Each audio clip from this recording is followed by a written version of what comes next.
لله نحمده ونستعينه ونستغفره ونعوذ بالله من شرور أنفسنا ومن سيئات أعمالنا من يهده الله فلا مضل له ومن يضلل فلا هادي له وأشهد أن لا إله إلا الله وحده لا شريك له وأشهد أن محمدا عبده ورسوله أما بعد فإن خير الحديث كتاب الله وخير الهدي هدي محمد صلى الله عليه وآله وسلم وشر الأمور محدثاتها وكل محدثة بدعة وكل بدعة ضلالة وكل ضلالة في النار.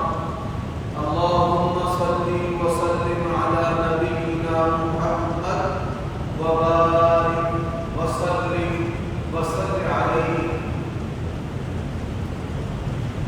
سامعین محترم، ہر قسم کے عیوب اور نقائص سے منزہ اور پاکیزہ حمد و ثنا، بزرگی اور بڑائی، عظمت اور شان اللہ وحدہ لا شریک لہ کے لیے، اور درود و سلام ہمارے پیارے نبی محمد کریم صلی اللہ علیہ وآلہ وسلم کی ذات اقدس پر ان کلمات کے ساتھ جو کلمات اللہ تبارک و تعالیٰ کو اپنے پیارے نبی کے لیے پسند ہے. اور یہ درود و سلام آپ کی جماعت اور خاندان پر اور آپ کے تمام پیروکاروں پر قیامت کی صبح تک کے لیے ہو. اللہ تعالیٰ کا یہ احسان عظیم ہے کہ اس نے عظمت والے 10 دنوں میں یہ خطبہ جمعہ ہمیں عطا کیا ہے. اس خطبہ جمعہ کے اندر قربانی کے حوالے سے چند ایسے مسائل میں بیان کرنا ضروری سمجھتا ہوں جو ہماری دنیا و آخرت کی بہتری کے لیے ضروری اور ناگزیر ہیں. اللہ تعالیٰ نے جب سے اس کائنات کو بنایا ہے یہ قربانی کا عمل اللہ کو اتنا پسند ہے کہ آدم علیہ السلام کے زمانے سے لے کر قیامت کی صبح تک یہ قربانی کا عمل رہے گا. یہی وجہ ہے ایسے بعض اعمال جو اللہ تبارک و تعالیٰ کے لیے خاص ہے ان میں یہ قربانی کا عمل بھی شامل ہے. قل اے میرے نبی کہہ دیجئے ان صلاتی و نسکی، میری نماز اور قربانی للہ، صرف اللہ کے لیے. اب اللہ تبارک و تعالیٰ کے لیے جو قربانی ہے اس کے لیے چند شرائط ہیں، اور یہ شرائط موسمی نہیں، میں نے پہلے کہا ہے کہ دنیا و آخرت کی بہتری کے لیے یہ قربانی کا. اب سب سے پہلی جو چیز ہے ان اللہ طیب لا یقبل الا طیبا، اللہ تبارک و تعالیٰ پاک ہے اور اللہ تبارک و تعالیٰ پاک کو ہی پسند کرتا ہے. رزقاً حلالاً طیبا، کہ آپ نے قربانی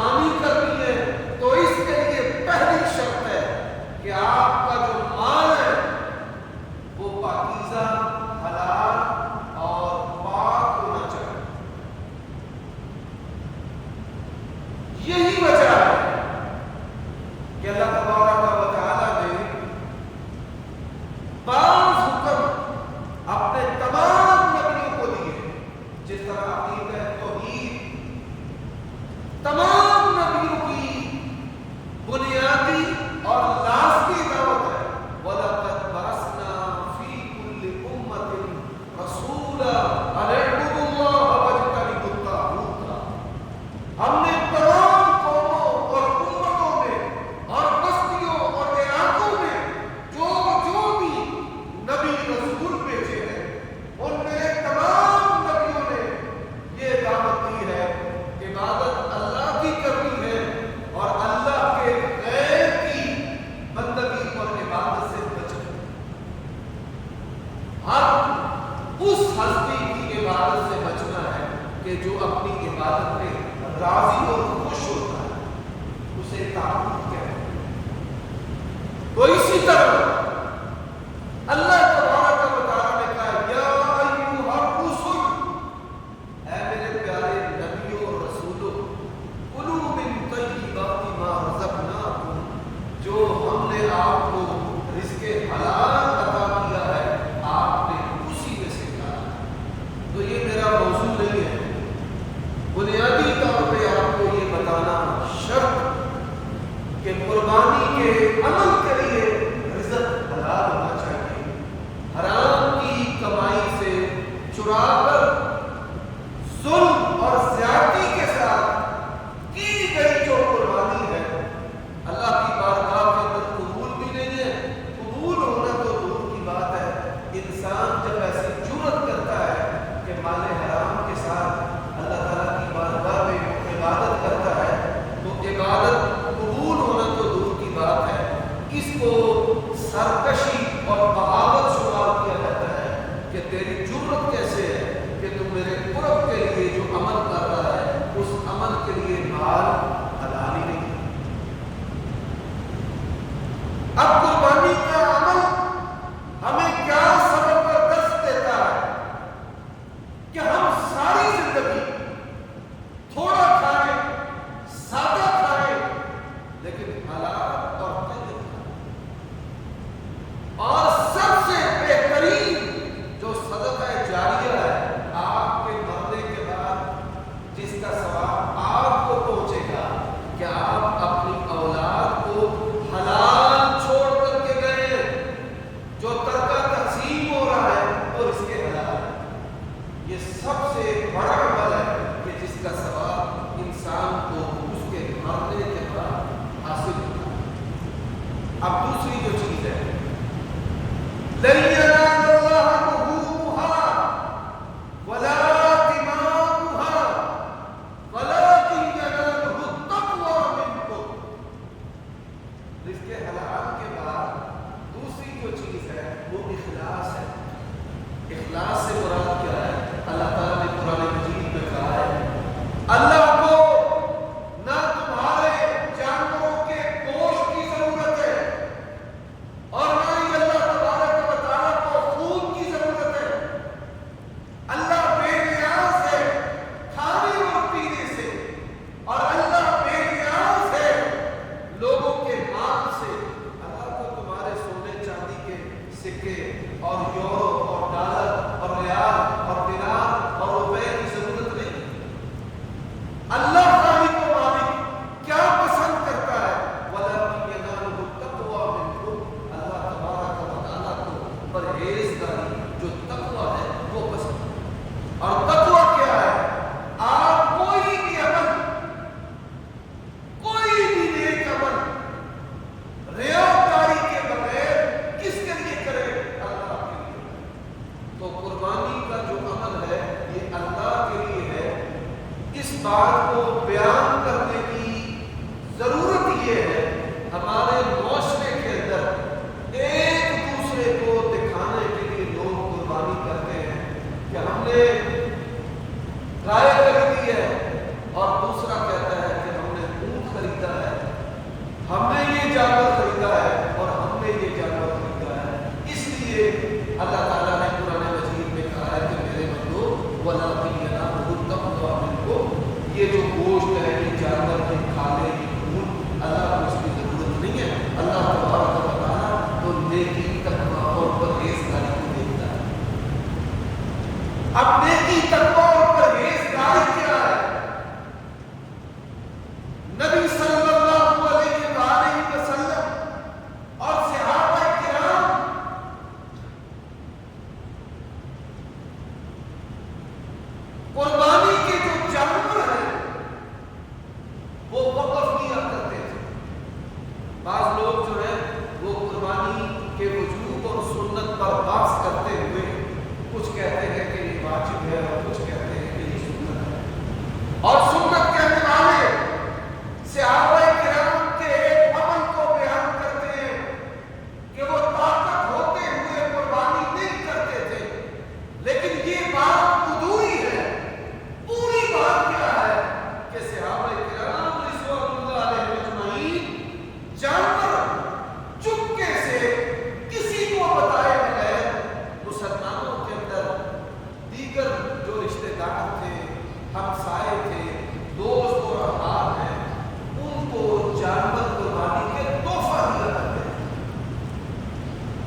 میں اس کی مثال دیتا ہوں.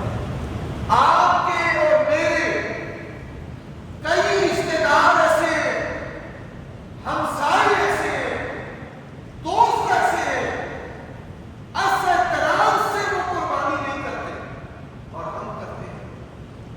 وہ اللہ کے بندو، تقویٰ یہ ہے کہ کسی ایک ساتھ آپ نہ کریں اور وہ کرے، اور جانور خرید کر آپ بطور تحفہ کے اس کو دیں، یا کم از کم آپ بھی قربانی کریں اور وہ بھی قربانی کریں.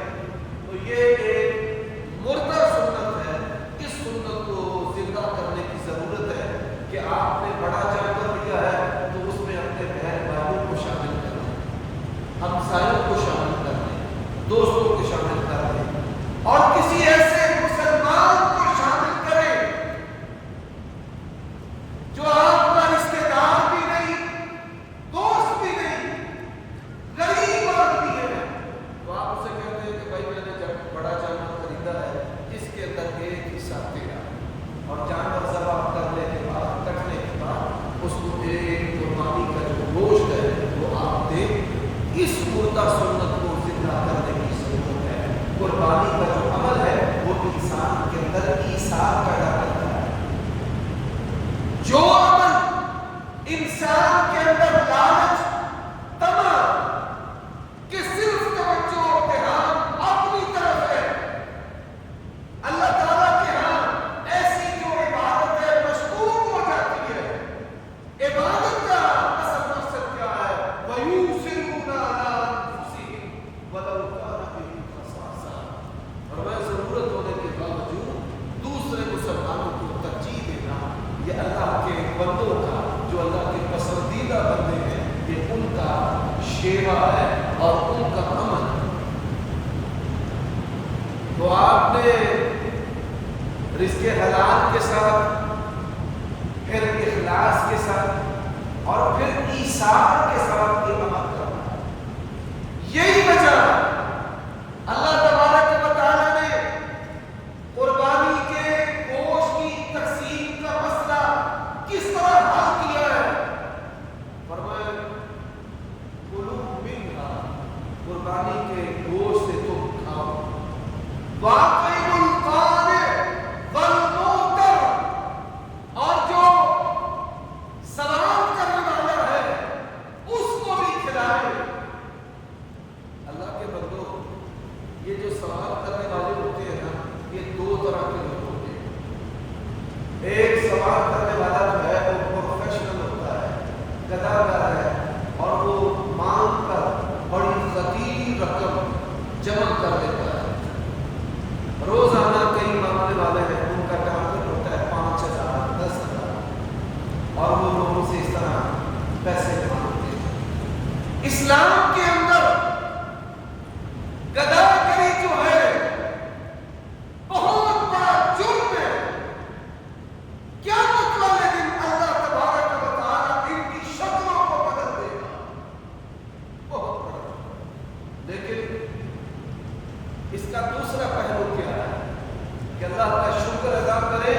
آپ کے دروازے پر کوئی مانگنے والا آتا ہے، اللہ کا شکر ادا کریں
کیا دیا جائے؟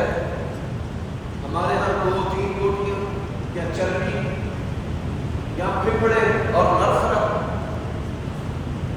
یہ جو قربانی کا گوشت کرنا ہے اور اس کو تقسیم کرنا ہے، یہ بھی غیر اسلامی اور غیر شرعی ہے اور گناہ کبیرہ ہے۔ لن تنالوا البر حتى تنفقوا مما تحبون، بھائی جس طرح کا آپ گوشت کھاتے ہیں صاف ستھرا ہو، اس طرح کا گوشت جو ہے وہ فقراء اور مساکین کے اندر تقسیم کریں۔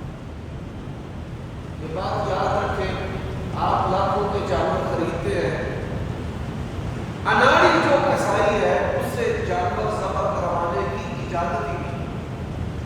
یہ جو موسمی کسائی ہوتے ہیں ان سے بچ کر جو ماہر ہے اچھے طریقے سے گوشت کرتا ہے تو آپ اس سے ذبح کروائیں اور اس کو 5-10 ہزار روپیہ زیادہ دیں، بھائی کھال اچھے طریقے سے اتارنا بغیر کٹ کے، تاکہ جن کو ہم کھال دیں ان کو اس کے پورے پیسے دیں، اور گوشت اس طریقے سے بنائیں کہ جس کے کھا کے جائے وہ دھوئے اور پکائے اور پکا کر کھائے۔ یہ نہیں تو وہ بیچارہ دیکھتا رہے کہ کب کسائی آئے اور کہاں سے چھری ملے اور کہاں سے اور کب میں اس کو صاف کرواؤں اور پھر میں پکاؤں نا۔ حکم ہے بہترین عمدہ گوشت کاٹنے کے بعد لوگوں میں تقسیم کریں کہ وہ اس کو دھوئیں اور پکائیں اور کھائیں۔ یہی اللہ تعالیٰ کی تعلیم ہے۔ چوتھے سپارے کے شروع میں فرمایا ہرگز تم نیکی حاصل نہیں کر سکتے جب تک اللہ کی راہ کے اندر وہ چیز خرچ نہ کرو جو چیز تمہیں اپنے لیے پسند ہے۔ حضرات یقین چاہیے، یہ اتنا عظیم عمل ہے، اس عمل کا ایک ایک پہلو سبق ہے، ایک ایک پہلو نجات پانے کے لیے مشعل راہ ہے۔ یہ قربانی کا عمل اتنا عظیم ہے، ایک ایک پہلو جو ہے انسان کی نجات کے لیے، جنت جانے کے لیے، جہنم سے بچنے کے لیے کافی ہے۔ حضرات اب قربانی کے جو جانور ہیں میں اس پر بھی بات کرنا چاہتا ہوں۔ علماء کے درمیان بحث ہے کہ سب سے افضل جو قربانی ہے وہ کون سی؟ اب سب سے افضل قربانی بتانے سے پہلے 4 جانوروں کی قربانی ہے، اونٹ کی، گائے، چھترا اور بکرا اور اس کی جتنی بھی قسمیں۔ اونٹ بھی کئی قسموں کا ہے، گائے بھی جنگلی ہے، پہاڑی ہے، برفانی ہے، میدانی ہے، ایسے ہی بکرے کی بھی کئی قسمیں، سینگوں والے بغیر سینگوں کے، چھتروں کی بھی قسمیں ہیں، اسی طرح جانور خصی بھی ہے، آنڈر بھی ہے۔ تو یہ جو جانور ہیں آپ ان میں سے قربانی کریں، اور سب سے افضل قربانی، ہم جو انڈیا پاکستان کے لوگ ہیں ہم گوشت کی بنیاد پر جانور کو خریدتے ہیں، اس کا گوشت زیادہ لذیذ ہے۔ شرعی اور صاف کی بنیاد پر میں ہمارے یہاں چھوٹے چھوٹے جانور کی دوندے ہوتے ہیں، لیکن لوگ ان کو نہیں خریدتے اگرچہ ان کے اندر شرعی اوصاف موجود۔ لوگ خریدتے ہیں جسم نمایاں ہو، بڑے ہو، خوبصورت ہو، اور پھر جو ہے اس کا گوشت جو ہے وہ لذیذ ہو۔ اللہ تعالیٰ نے اور اس کے پیارے رسول نے ہمارے ذائقوں کا بھی خیال رکھا ہے۔ یقین جائے جس جانور سے بو آتی ہے، بو والا جو جانور ہے اس کو قربانی کرنے کی اجازت نہیں کہ اس کے گوشت میں سے بو آئے اور آپ کسی کے گھر بھیجیں تو وہ خوش ہونے کی بجائے خفا اور ناراض ہو، ایسا اس کی اجازت نہیں۔ لیکن سب سے افضل جو قربانی ہے وہ اونٹ کی قربانی ہے۔ قربانی کے جتنے بھی جانور ہیں ان تمام جانوروں میں سے اللہ نے قرآن مجید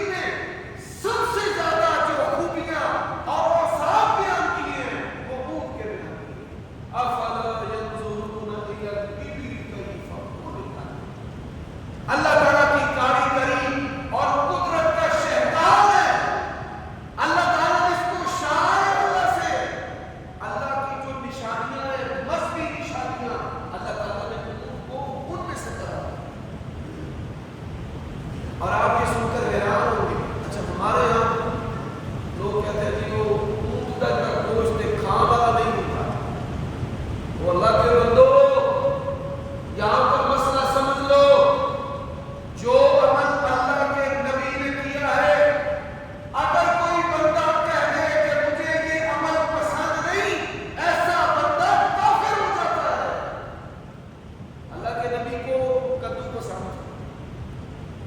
اب ہم میں سے کئی بندے کہتے ہیں مینو کدو پسند نہیں، اور اس کی اجازت نہیں ہے، اگرچہ آپ کو طبی طور پر پسند نہ ہو.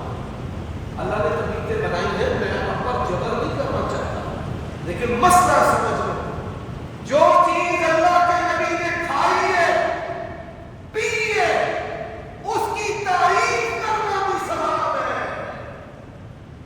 جو چیز ہمارے نبی نے کھائی اور پی ہے، اس کی تعریف کرنا کیا ہے؟ ثواب. اچھا کیا کہنا چاہیے کہ میں اسے کھاتا نہیں، یا مجھے سمجھ نہیں آتی، اپنا قصور نکالنا ہے کہ بھائی اس چیز کی مجھے سمجھ نہیں آتی. اونٹ کی جو قربانی ہے یا گوشت ہے، مجھے سمجھ نہیں آتی، یہ کہنا ہے. یہ نہیں کہنا کہ کھانا نہیں ہوگا. اگر یہ کھانے والا نہ ہوتا، اللہ کی قسم ہے اللہ کے نبی کبھی نہ کھاتے. اللہ نے قرآن مجید میں ہمارے نبی کی تعریف کی ہے، اور میرا جو نبی ہے نا، فرمایا الذین یتبعون الرسول النبی الأمی الذی یجدونہ مکتوبا عندہم فی التوراۃ والانجیل یحل لهم الطیبات. یہ پیارے نبی جو ہے صرف چیزوں کو حلال نہ کرتے ہوئے یہ حلال کھا لو، فرمایا جو طیبات ہے ان کو حلال کرو. صرف حلال نہیں، حلال کے ساتھ طیب بھی. اب اللہ کے نبی علیہ الصلوۃ والسلام آپ نے کیا کیا ذرا سنیں. اللہ کے نبی علیہ الصلوۃ والسلام کا فرمان ہے، اونٹ کے اندر 7 آدمی قربانی کے لیے شریک ہو سکتے ہیں. صحابہ کرام نے ایک سفر میں نبی علیہ الصلوۃ والسلام سے اجازت طلب کی کہ اونٹ کم ہے، بندے زیادہ ہیں. آپ نے فرمایا 10 شریک ہو جاؤ. ایک اونٹ کے اندر 10 قربانیاں ہیں، 10 بندے حصہ ڈال سکتے ہیں. 10 قربانیاں اونٹ کے اندر. اللہ کے نبی علیہ الصلوۃ والسلام کی حدیث ہے. اب نبی علیہ الصلوۃ والسلام نے جو جانور قربان کیے ہیں، اللہ کے نبی علیہ الصلوۃ والسلام نے دو مینڈے قربان کیے، سینگوں والے چکرے. کھور بھی کالے تھے، آنکھیں بھی کالی تھی، یہاں آنکھوں کے گرد کالے ہلکے تھے، بال کالے تھے. کھور سے اوپر بال کالے تھے، سینگوں والے تھے. نبی علیہ الصلوۃ والسلام نے اپنی ازواج سے، اپنی بیویوں سے گائے ذبح کی. گائے. اب یہاں پر ایک مسئلہ بیان کر دینا چاہتا ہوں. بھائی جب تک گائے ملتی ہے گائے ذبح کرو. ہم نے جس ہستی کا کلمہ پڑھا ہے نا، گائے ذبح کرنا ہی کی سنت ہے. یہ کٹے والی بات تب کیا کرو جب آپ کو نبی کی سنت نہ ملے. اگر مولوی کا فتویٰ اور اللہ کے نبی کا عمل ہی ہم نے برابر کر دے رہے تو اس سے بڑی ہلاکت والی بات نہیں ہو سکتی. لوگ کہتے ہیں آپ جواز کے قائل ہیں، ہم گائے کے بعد قائل ہیں، نہ گائے سے پہلے قائل ہیں، نہ گائے کے برابر قائل. کیوں؟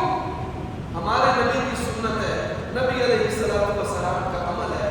آپ نے اپنی ازواج سے گائے کو ذبح. تو نبی کی سنت کے برابر کون ہو سکتا ہے، یا اس سے آگے کون ہو سکتا ہے؟ بتاؤ مجھے. کلمہ پڑھنے کا جو تقاضا اور مطلب ہے وہ کیا ہے؟ حضرات،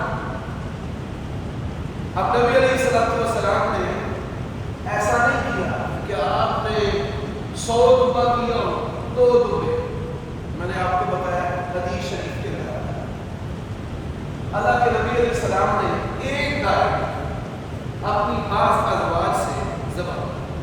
یہ نہیں آیا کہ 10 گائے یا 20 گائے یا 50 گائے. حدیث میں کیا آتا ہے؟ اللہ کے نبی حج پر آئے اور نبی علیہ السلام نے 100 اونٹ جو ہے اس کو قربان کیا. اب 100 کو 10 کے ساتھ ضرب دیں تو کتنے بنتے ہیں بتائیں؟ 1000 قربانی کی. اور کس نے کی؟ اللہ کے نبی نے کی. اور کس جانور کی کی؟ اونٹ کی. آپ یہ سن کر حیران ہوں گے. صحابہ کرام کہتے ہیں اللہ کی قسم ہم یہ منظر اپنی آنکھوں سے دیکھ کر حیران.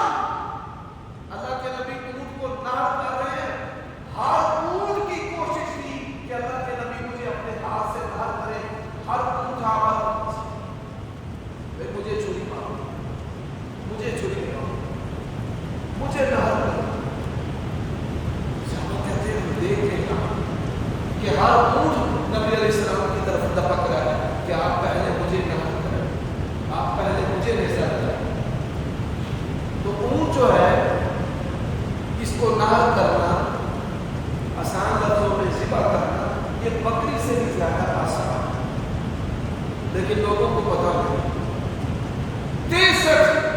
63 پنجابی دے چل رہے 63 اونٹ اللہ کے نبی نے اپنے ہاتھ سے نہر کیے.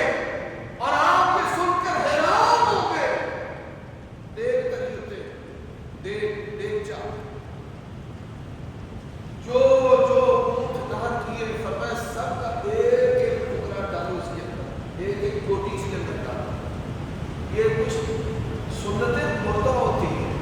آپ 10 بکرے ذبح کرتے ہیں, 2 بھیڑیں ذبح کرتے ہیں, آپ کئی جانور ذبح کرتے ہیں. مردہ سنتوں میں سے یہ بھی سنت ہے. 10 بکرے اگر آپ نے ذبح کیے ہیں, ایک بکرے کا ایک ٹکڑا ہو, اس میں سے اس میں سے ایک بوٹی لے اور اس کو اکٹھا پکاؤ. تمام اونٹوں کے گوشت کا ایک ٹکڑا لیا گیا, پھر ان کو اکٹھا پکایا گیا. اکٹھا پکانے کے بعد نبی علیہ السلام نے گوشت بھی کھایا, یخنی بھی پی. اس شوربہ اور چیز ہے. شوربہ ہے بھائی ہم کو مسالے ڈالتے ہیں 15 20 30 سبز بھی, خشک بھی, ٹماٹر بھی, پیاز بھی, دارچینی بھی, لونگ بھی, کالی مرچ بھی. عرب کے اندر ایسے نہیں. تو نبی کریم صلی اللہ علیہ وسلم نے یخنی کی. میں نے یخنی لفظ اس لیے بولا ہے کہ تاکہ آپ کو پتہ چل جائے شوربہ مسالے والا نہیں. بھائی گوشت کا جو پانی جس کو ماں لحم کہتے ہیں وہ نبی علیہ السلام نے یخنی. تو یہ بھی سنت ہے. اور پھر کچھ دن کے بعد پائے کھانا, یہ بھی اللہ کے نبی کی سنت ہے. تو سب سے افضل جو قربانی ہے وہ اونٹ کی قربانی ہے. ہمارے معاشرے میں لوگ گوشت میں دلچسپی دکھاتے ہوئے چھوٹے جانوروں کی طرف زیادہ لگتے ہیں اور بڑے جو جانور ہیں بالخصوص اونٹ ہیں گزشتہ کئی سالوں سے نظر آ رہا ہے کہ اس کی قربانی کم ہوتی چلی جا رہی ہے اور سنت مٹتی چلی جا رہی ہے. اس کی طرف توجہ کرنا بھی یہ آپ کی ذمہ داری ہے. حضرات اب گوشت جو ہے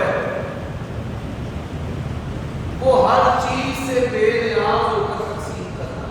مسلک سے بے نیاز ہو کر جو بھی مسلمان اس کو کھلائے, پکا کر کھلائے, کچا تقسیم کرے, اور جو مالدار ہیں ان کو تحفے تحائف دینا بھی یہ بھی ضروری ہے. اور جنہوں نے قربانی کی ہے, اچھا جس قربانی میں عورت شامل ہو جائے نا اس قربانی کا بھی بیڑا لگا. وہ کیسے بی بی ਪ੍ਰਧਾਨ ਬਣ ਜਾਂਦੀ ਹੈ ਤੇ ਆਦੀ ਉਹਨਾਂ ਵੱਲ ਕਰਨਾ ਹੈ ਤੇ ਉਹਨਾਂ ਵੱਲ ਨਹੀਂ ਕਰਨਾ ਤੇ ਜਿੰਨਾ ਕੀਤਾ ਹੈ ਉਹਨਾਂ ਵੱਲ ਤੇ ਬਿਲਕੁਲ ਹੀ ਨਹੀਂ।